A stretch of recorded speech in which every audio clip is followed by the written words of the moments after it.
SMA hastalığı omuriliğin ön boynuzundaki hücreleri etkileyen genetik bir rahatsızlıktır. Yani genetik faktörlerle çocuklara aktarılır. Anne baba eğer bu genetik hastalığı taşıyorsa çocuklarının da hastalığı bu şekilde aktarırlar.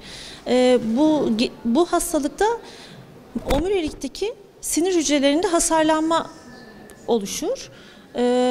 Ve 4 tane tipi vardır aslında. İlk 3 tipini biz çocuklarda görmekteyiz. 4. tipi erişkin dönemde daha çok bulgu verir. Tiplerden en ağır olanı tip 1'dir. İlk 6 ayda bulgular verir ve o şekilde biz şüpheleniriz hastalıktan. Tip 2'si 6 ay ile 18 ay arasında bulgular vermeye başlar. Tip 3'ü de 18 aydan sonra bir takım bulgular verir ve biz o şekilde genetik önce şüphelenip sonra da genetik testleri yapıp o şekilde tanı koyabiliriz. Genetik bir hastalık olduğu için daha çok akraba evliliğinde bu hastalığın görülme riski çok artar. Bu nedenle akraba evliliklerinin daha az yapılması ya da hiç yapılmaması daha iyi olabilir.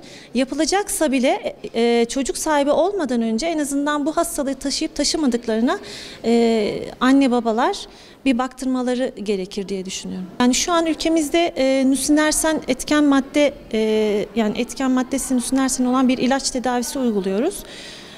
Bu hastaları önce bu ilaca başlamadan önce genetik tanılarını koyuyoruz. Sonra bazı kriterlerden geçirip testlerini yapıp o şekilde ilaca uygunsa hasta ilacını başlıyoruz. Yani servisimizde de bu hastaları bu tedaviyi yapmaktayız. Bu tedaviyle fayda gören hastalar var.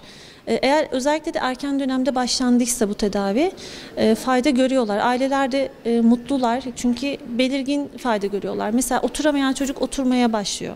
Ya da başını tutamayan çocuk başını tutmaya başlıyor. Hareketleri olmayan bir çocuk hareketlenmeye başlıyor gibi ufacık bile olsa bu şeylere etkisi yavaş yavaş da olsa gözüküyor ve aileler de bu yüzden çok memnunlar bu konuda.